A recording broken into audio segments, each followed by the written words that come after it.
Assalamualaikum warahmatullahi wabarakatuh. Guru kita Al-Habib Munzir Al-Musawwar sudah menjelaskan tentang amar ma'ruf nahi munkar. Pemimpin kita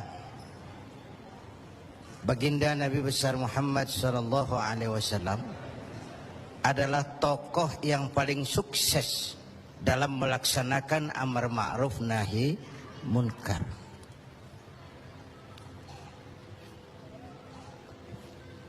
Berkembang dengan pesat, lain dengan agama-agama besar lain, kata Stoddard. Agama Buddha punya Raja Asoka, agama Persia punya Raja Cyrus, bukan Cyrus Sinaga, Cyrus. Agama Kristen punya Raja Konstantin. Mereka ini raja-raja besar dan berkuasa yang menunjang agama yang dianutnya dengan segala daya dan dana, dengan segala kekuatan dan kekuasaan. Lain dengan baginda Nabi. Beliau bukan raja, tidak anak penguasa, tidak pula orang kaya. Tapi amar ma'ruf yang dilaksanakannya berhasil menembus dinding Jazirah Arabia, mewarnai hampir 2/3 belahan bumi. Nah, saya mau ambil porsi apa landasan beliau dalam melaksanakan amar ma'ruf dan nahi munkar sebelum ke arah yang tadi sudah ditanyakan Saudara Agung. Pertama, landasannya adalah siddiq. Apa? Jujur. Sebab bagaimana orang mau amar ma'ruf nahi munkar kalau dia nggak punya kejujuran. Nabi kita itu lidahnya adalah hatinya, ucapannya adalah perbuatannya, perintahnya berwibawa, ajakannya diikuti karena beliau pelaksana pertamanya. Keteladanan. Kalau kita gimana mau berhasil amar ma'ruf? Cuma teriak, saudara-saudara, sedekah, sedekah. Yang teriak buntut gasiran, mbahnya pelit. Jujur. Kata orang tua Melayu gini, wahai saudara, adik dan kakak, peganglah jujur, jangan durhaka. Jauhi bohong, haramkan dusta, supaya hidup tidak ternista. Asik kan? Asik kan? Jauhi bohong, haramkan dusta, supaya hidup tidak ternista. Orang bisnis, modal paling penting adalah kepercayaan. Coba saudara punya kapital miliaran, kalau nggak dipercaya orang, ada nggak yang mau ngasih proyek? Ada nggak? Ada nggak? Nyaut. Modal utama dalam bisnis kepercayaan. Modal utama dalam memimpin kepercayaan. Modal utama dalam seluruh gerak hidup kita kepercayaan. Kalau hidup udah dipercaya, Bu, biar duit banyak juga enak rasanya. Bener. Kalau sudah dipercaya, walaupun duit banyak enak rasanya. Jujur. Bahkan ini modal utama kepemimpinan beliau. Bukan S3, enggak profesor, dokter, enggak, Al-Amin. Orang yang jujur, dan itu yang kita perlukan sekarang. Gayus. Saya lihat bukan saja kasusnya aneh, penanganannya juga aneh. Orang sekali bergayus bisa ngobok-ngobok semuanya. Sekarang banyak yang telinganya pada merah, matanya pada pedas. Begitu dia nyanyi, bagaimana dia merambah kepolisian, merambah kejaksaan, merambah kehakiman. Lalu penanganannya juga aneh. Kayaknya mau terfokus kepada kasus Gayus ya, padahal yang terbesarnya adalah mafia hukum dan mafia pajak. Kan itu soal yang paling besar ini. Kita perlu jujur, jangan ada dusta di antara kita.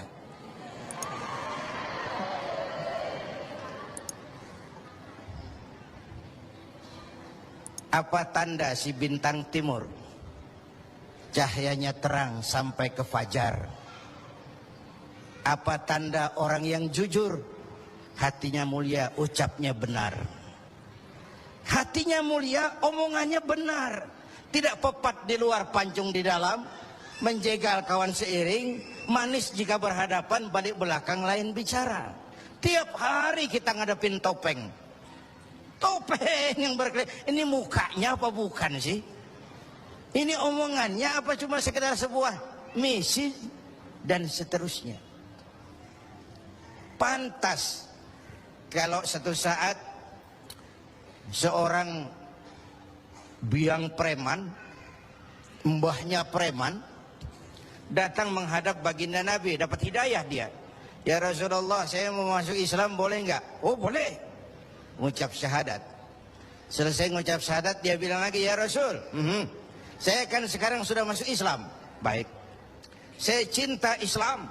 Alhamdulillah. Saya cinta Anda ya Rasul. Bagus itu. Cuman saya juga cinta dosa. Ini aneh orang ini. Preman tadi ya.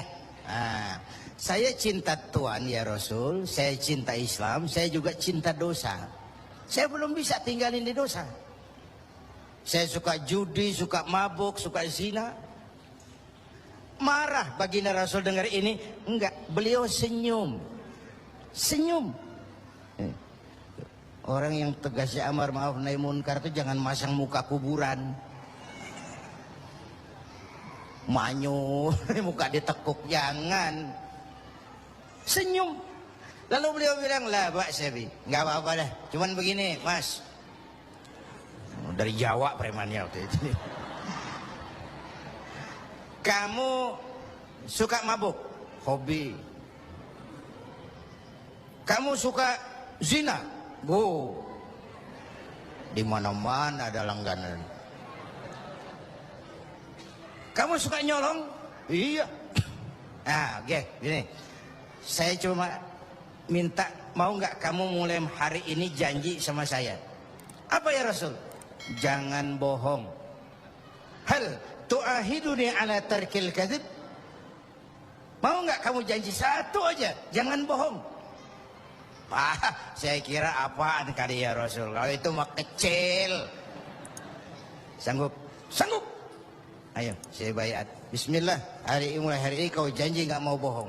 Janji. Pulang. Sambil pulang di hatinya mikir, ma ashala ma talaba hadzal nabiyul karim. Ini Rasulullah kok gampang banget permintaannya. Enteng urusannya. Saya terang-terangan nggak tinggal zina, nggak tinggal nyuri, saya suka mabuk, cuma disuruh nggak bohong, encer. Dia kira nggak bohong gampang, dia kira nggak bohong gampang. Padahal Nabi Allah Ibrahim pernah mengeluh, saya seumur hidup 3 kali bohong, saya harus tanggung jawab di hadapan Allah. Padahal bohongnya bohong bener. Seumur hidup 3 kali merasa bohong, bingung Nabi Ibrahim. Kita sehari 16 kali bohong, nyengir aja nyengir, nggak ada bingung-bingungnya. Udah sambil pulang, hari berganti minggu, minggu pergi datanglah bulan. Satu hari dia lagi jalan nih si preman nih, mantan preman nih, ngelihat perempuan cakep, kenalan, dibawa ke rumah, masuk ke kamar. Hampir terjadi. Mau zina lagi hampir terjadi. Dia tegangan tinggi. Hampir nyaris. Begitu mau terjadi, ingat. Saya udah janji sama Rasulullah nggak mau bohong. Ntar kalau ketemu beliau saya ditanya, kamu masih zina? Nyautnya bagaimana? Nyautnya gimana? Kalau saya bilang iya, saya pasti kena hukum. Udah Islam. Kalau saya bilang enggak, saya bohong. Padahal sudah janji enggak mau bohong. Perang ini, iman sama syahwatnya. Kata syahwatnya, udah sikat. Kata imannya, pikirin dulu, lu udah janji lo. perang. Akhirnya imannya menang. Dia bilang sama tuh perempuan, Mbak Yu, Mbak Yu, non sewu Mbak Yu, ndak jadi. Loh, ndak jadi piye tuh Mas? Ya wis pokoknya ndak jadi. Selamat dari zina. Lain hari mau mencuri, sudah madda yadahu, tangannya udah dijulurin.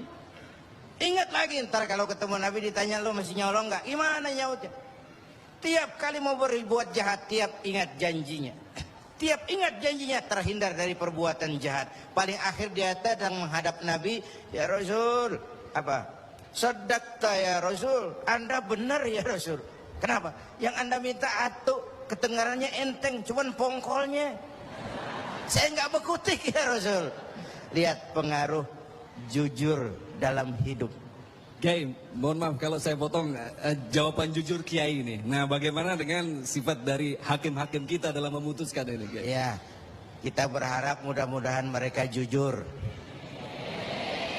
Perkara apa ini harapan hampa itu soal nanti dah. Yang penting kita berharap mereka jujur dan mempunyai rasa keadilan. Bapak Ibu hadirin yang saya hormati, ini satu dasar amar ma'ruf tuh, jujur. Yang kedua, tabligh, menyampaikan ini pun nggak gampang. Satu saat beliau lagi dakwah di kalangan elit, datang orang buta nyebarin agama, nanyain agama, agak masam, muka beliau agak berpaling. Turun ayat abasa wa tawalla an ja'ahul a'ma. Ya. Ayat yang saya sampaikan tadi, Allah mengkritik kepada baginda Nabi. Mengapa kau agak masam ketika datang orang buta minta diajarkan agama? Ayat ini disampaikan juga oleh Nabi kepada para sahabat. Ini loh, ayat ini barusan turun mengkritisi saya. Jadi memang yang orang hidup yang baik itu jangan alergi sama kritik. Tapi yang ngeritik pun jangan asal ngomong. Ya.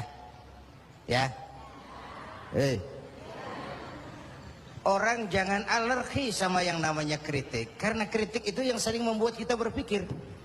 Dikritik yang membuat kita dewasa. Dikritik yang membuat kita jadi bijaksana. Pujian sering jadi racun. Walaupun sementara kita senang. Ibu cantik loh Bu. Wah, mekar hidungnya. Tapi itu sering jadi racun.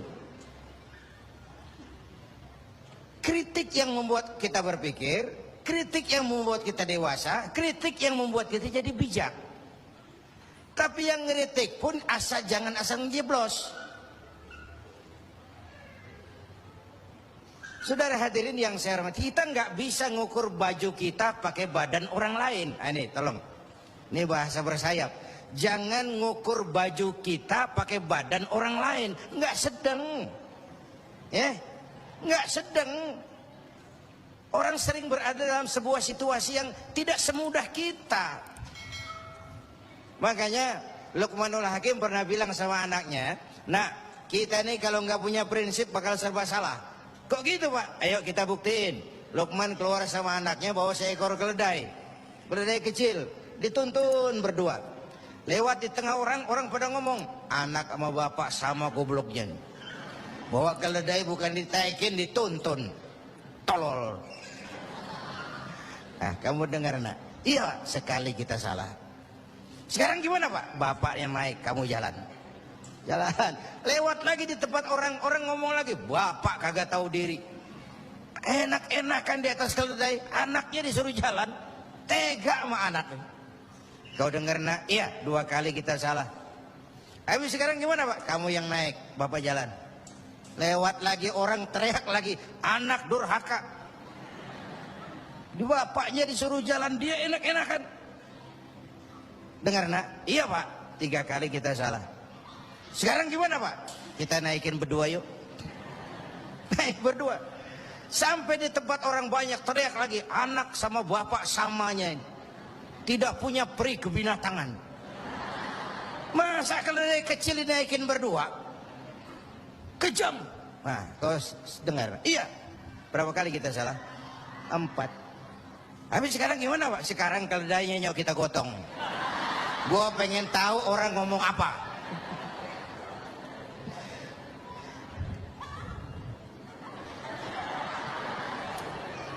Begitulah Bapak Ibu hadirin, tanpa sebuah prinsip kita sering terombang-ambing. Makanya kita rakyat ini kudu punya filter. Rakyat harus jadi rakyat yang cerdas. Emas pasti kuning. Ya, apa semua yang kuning pasti emas? Rakyat harus cerdas. Ini nyengir tapi mikir nih, ya. Bapak Ibu hadirin yang saya hormati, karena itu kembali kepada sifat menyampaikan, apalagi yang menyangkut hak orang banyak. Orang-orang tua Melayu bilang begini, mengapa orang menembak ungka? Karena merengguh buah embacang. Kenapa orang banyak celaka? Karena serakah dengan hak orang. Anak udang dimakan itik, itik berenang di air timpas. Hak orang jangan diusik. Kalau diusik badan terhempas, hancur. Karena yang menyangkut hakul adami, hak-hak manusiawi itu harus dipenuhi. Tabligh menyampaikan. Ini kan kadang-kadang dari atasnya bagus, di tengah jalan banyak tukang sunat. Turun ke tingkat menengah, ini jalur birokrasi, sunatin. Turun lagi ke bawahnya, sunatin. Turun ke gubernur, sunatin. Turun ke wali kota, sunatin. Turun ke camat, sunatin. Sampai ke rakyat, ujungnya doang dikit bener. Kebanyakan tukang sunat di negeri kita. Belum lagi kerja mubazir. Itu ada pepatah orang Melayu bilang begini, wahai kawan, banyaklah zikir, mengingat Allah, janganlah mungkir. Wahai kawan, banyak berzikir, mengingat Allah, janganlah mungkir. Hindarkan semua kerja mubazir supaya hidup tidak terisolir. Kerja mubazir itu kayak apa? Kayaknya kenal Ja'ronah. Pernah dengar nama itu? 6 kilometer di luar Mekah itu ada Masjid Ja'ronah, tempat kita ngambil miqat ihram kalau mau umrah. Ja'ronah itu perempuan lugu. Lugu ya tipis-tipis sama bego dah. Bego tahu bego? Minum es ditiup, nah tuh bego tuh. Dia kira ngebul panas. Ini Ja'ronah kalau malam nenun kain, siang dia rusakin lagi. Supaya apa? Supaya malam punya kerjaan, nenun lagi. Siang dia rusakin lagi, malam dia tenun lagi. Allah sindir kita dengan peristiwa itu, wala takunu kallati naqadat ghadlaha min ba'di quwwatin ankatha. Jangan kamu seperti perempuan lugu itu yang kalau malam nenun kain, siang dia rusak lagi. Malam dia tenun lagi, siang dia rusak lagi. Jalanan udah bener-bener dipaculin. Supaya apa? Besok punya kerjaan dananin jalanan. Berapa banyak proyek Ja'ronah di Indonesia ini? Tahsilul hasil, mengerjakan yang udah beres. Kan kerja mubazir. Bapak Ibu hadirin yang saya hormati, ini soal tabligh. Yang ketiga sidik amanat, yang kedua amanat ya. Yang ketiga tabligh. Amanat itu menyampaikan, bisa menjaga kepercayaan orang, itu penting. Itu amanah namanya. Menjaga amanah itu tugas yang mulia. Sama saja kalau tadi Habib sudah menjelaskan, amar ma'ruf itu hakikatnya nahi munkar. Nahi munkar itu ya amar ma'ruf, cuma beda orientasinya. Tapi dalam pelaksanaannya amar ma'ruf agak lebih tidak beresiko ketimbang nahi munkar. Kalau kita amar ma'ruf, paling-paling orang nggak mau gitu aja. Orang kalau diajak sholat nggak ada yang marah insya Allah, tapi nggak mau ya gitu aja. Tapi kalau dicegah judi, dicegah zina, dicegah judi, oh bandarnya kuat-kuat sekarang ini. Bandarnya kuat-kuat. Jangankan kelas kita, hukum aja bisa dijual beliin. Perkara bisa dijual beliin. Tempo hari saya bilang, rakyat kecil kalau mau laporan kehilangan ayam, itu kudu jual kambing. Harga laporannya mahal. Nanti berperkara kepengen menang, mesti jual sapi. Cuma mau ngurus ayam hilang, kambing hilang, sapi lengit. Itu kadang-kadang, ya kita nggak bisa, karena selalu ada permainan. Dan itu proses. Salah siapa? Ayo kita perbaiki sama-sama. Ini negara-negara kita. Kemerdekaan ditebus dengan keringat, air mata, darah, dan nyawa orang-orang tua kita. Membangun negara ini kita biayai dengan uang kita rame-rame. Kita yang bayar pajak listrik, pajak mobil, PBB, uangnya dikumpulin bangun negeri ini. Saya ikut bayar pajak. Karena saya tidak rela kalau uang pajak itu digunakan cuma untuk studi banding atas nama jalan-jalan. Lalu dibikin slogan besar-besar. Orang bijak bayar pajak, orang pajak ngemplang pajak. Ini bagaimana kayak ini? Kalau yang ma'ruf berjalan, tapi yang munkar juga berjalan, artinya kita hanya beramar ma'ruf tapi tidak bernahi munkar.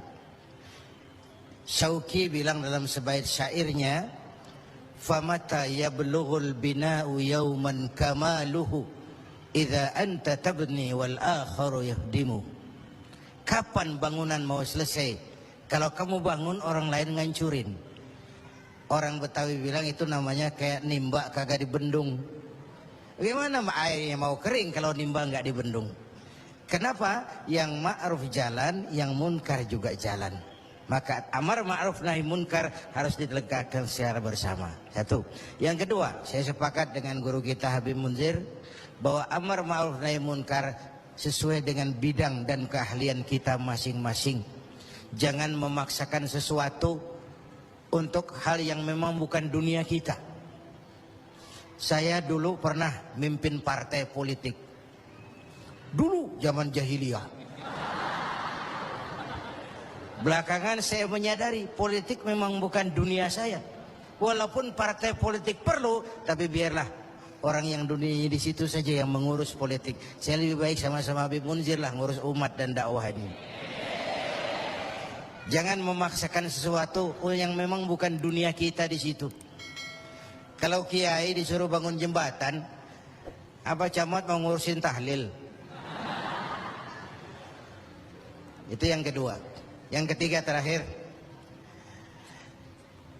semuanya harus berangkat dari husnuzan, baik sangka. Apa yang terjadi oleh tokoh lintas agama dan sikap Bapak Presiden, kita jembatani dengan husnuzon. Kita percaya pemerintah pasti punya niat baik untuk mensejahterakan rakyat. Kita juga percaya tokoh lintas agama punya tanggung jawab moral. Mereka memberikan teguran bukan karena benci pemerintah, tapi ingin melihat negara ini berjalan dengan baik. Saya ingatkan waktu PSSI lawan Oman, itu ada penonton yang namanya Ardi turun ke lapangan, tendang bola ke gawang, untung nggak gol.